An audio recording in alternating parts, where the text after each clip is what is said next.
We asked you to share some sources, and wow, we got a ton about this book, The Power of Your Subconscious Mind by Joseph Murphy. Looks like this one really struck a chord. So today, we're going to dive into it and see what wisdom we can pull out. Basically, this book is all about how, like, our everyday thoughts, the pictures in our head, they're way more powerful than we realize. Like, they can totally shape our lives. It's wild how this book still resonates, right? Like, after all these years, people are still highlighting passages, dog-earing pages. You send us some copies, and it's clear this book sparks some serious questions, like, why do good people struggle while, not so good people seem to prosper? What makes one marriage happy and another a battleground? That's so true. Those are the big questions, right? And Murphy goes right at them, exploring how our minds work. And judging by the stuff you sent, he covers a lot of ground.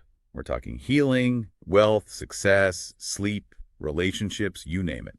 Forgiveness, kicking bad habits, facing fears, even staying sharp as we age.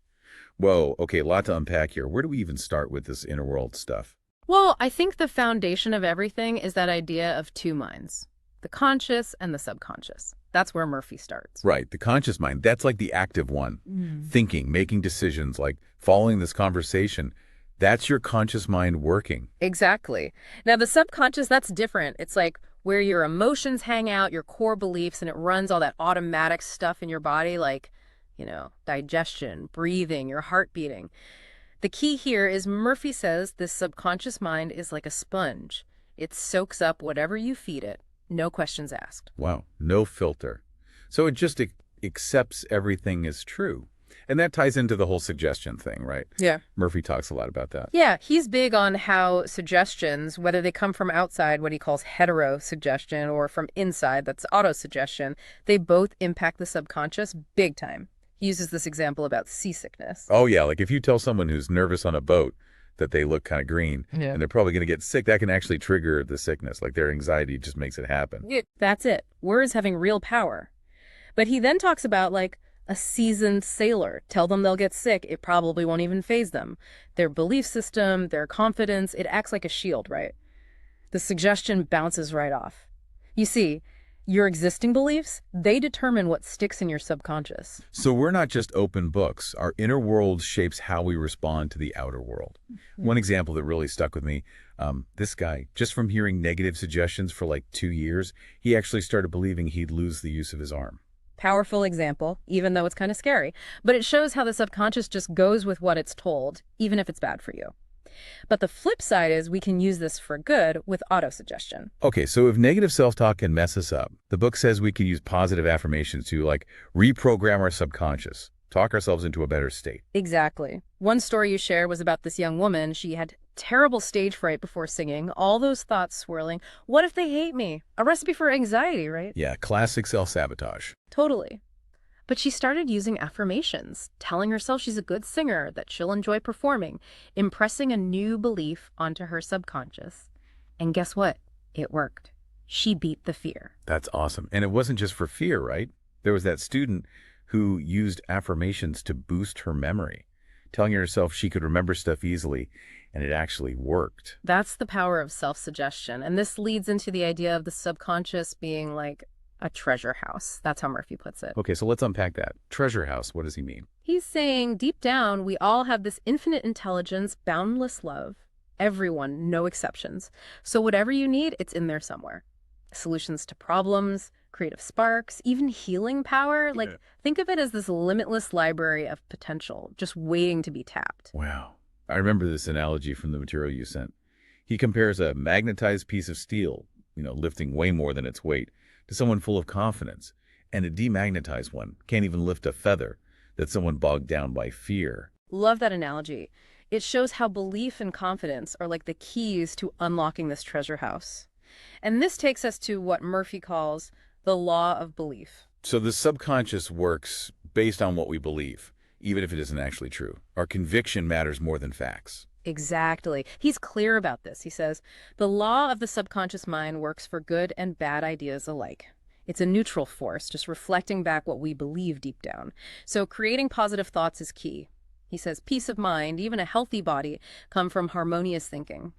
The key takeaway is your subconscious is like a mirror, reflecting your beliefs, whether they're accurate or not. That's why changing limiting beliefs is so important. Like that saying, you reap what you sow. but for our thoughts.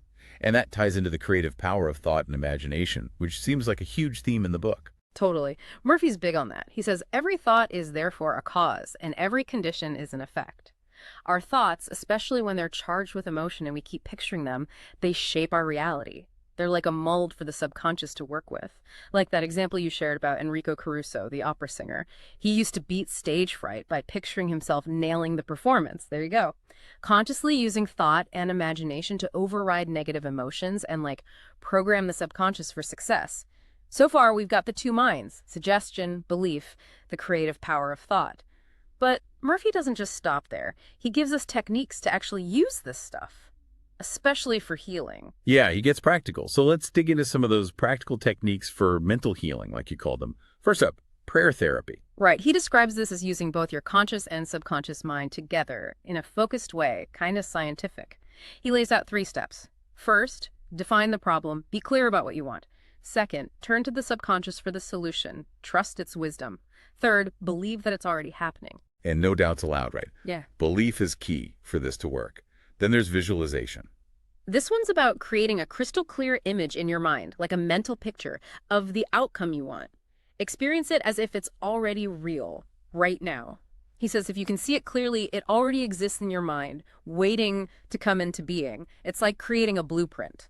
Like mentally rehearsing success. And then there's the mental movie method.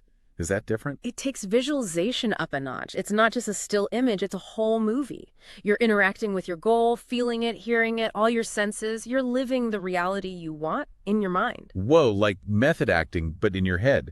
Okay, then we've got this interesting one, the passing over technique, or the Baudouin technique. What's that about? This one's from Professor Charles Baudouin. It's about planting a short, powerful phrase in your subconscious right before you fall asleep. One example was, "It is finished in divine order." The idea is, as you're drifting off, your conscious mind is less active, so these words go straight to the subconscious, setting things in motion. Like a final instruction before you check out for the night. We also had the absolute method of prayer. How is this different from the prayer therapy earlier? Here, you're focusing on divine attributes. Love, intelligence, harmony. The goal is to dissolve negativity in yourself or others. You basically bathe your awareness in these positive qualities to neutralize the bad stuff. Consciously aligning with good vibes to counteract the bad. And lastly, decreeing. Sounds pretty intense. Yeah, decreeing is like making a bold declaration to the universe, to your subconscious. You state your intention with total confidence, knowing it'll happen. So many techniques, all about working directly with the subconscious for positive change. Now, to see this in action, you sent some great examples from the book. Let's start with healing. Murphy himself tells this story about how he healed what he called a malignancy using his subconscious after traditional medicine failed. He credits the infinite healing presence within us all. That's a powerful personal story. And there were others, right? Like Madame Eyre, who was supposedly healed from blindness at Lourdes. The book suggests her faith triggered her subconscious healing power. And that Australian guy cured of tuberculosis, his son tricked him into thinking a ring had a piece of the true cross in it. And that belief, that imagination, the book says, is what actually healed him. It's not about the object, it's the belief behind it. The mind-body connection in full effect. What about wealth? What does the book say about that? Murphy's big on the idea that wealth is a subconscious conviction. It's not just about hard work, it's about believing in abundance. One tip he gives is repeating the word wealth before you sleep to plant that idea. There was also that story about the young guy who wanted to be a doctor. He kept visualizing his medical diploma and eventually achieved his dream. Right. A clear mental image held with intention can influence the subconscious and draw those opportunities to you. But he also warns about negative thinking around money, like resenting a low salary can actually sabotage you by reinforcing lack. Makes sense. Focus on scarcity, you get more scarcity. Okay, what about success in general? Murphy lays out 3 steps. 1, have a clear goal. 2, specialize in something and be of service. 3, desire success that also benefits others. There's also this technique from Goethe, having imaginary conversations to solve problems, and the stockbroker who used it to build his confidence in making investments. So a mental rehearsal for success. It's interesting, he even talks about scientists using their subconscious for breakthroughs. Oh yeah, tons of examples. Like Kekulé, he discovered the structure of the benzene ring in a dream. Nikola Tesla, the inventor, said he built his inventions in his mind first. Even Louis Agassiz, the naturalist, he solved a problem about fossil fish while he was sleeping.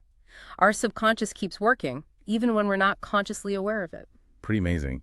The book also talks about getting guidance from the subconscious. Right, like that story of the guy finding his dad's will.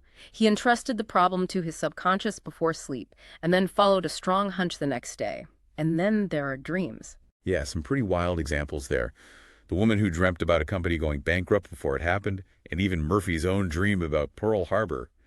Makes you think twice about those gut feelings and intuitive nudges, huh? Okay, moving on to relationships. What does the book say about a happy marriage? He stresses two things. First, be clear in your mind about the qualities you want in a partner. And second, focus on being the kind of person you'd want to attract. He also says, don't keep talking about your marital problems with everyone. It just reinforces the negativity. So create an internal picture of a great relationship and work on being the best version of yourself. He also talks a lot about forgiveness. Oh, yeah, forgiveness isn't just a moral thing, it's practical. It frees you from resentment and bitterness. He says life always forgives you. Holding on to anger only hurts you. He even tells a story about a murderer learning to forgive himself. Wow, that's powerful. Forgiveness as a path to inner peace. What about breaking bad habits? That's something a lot of us struggle with. He says habits, good or bad, are like programs in the subconscious. So to break a bad one, you got to replace it with a good one. Use mental imagery, affirmations, like that story about overcoming alcoholism.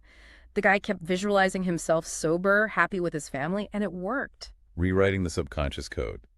And finally, overcoming fear. We all face that. He has this master technique.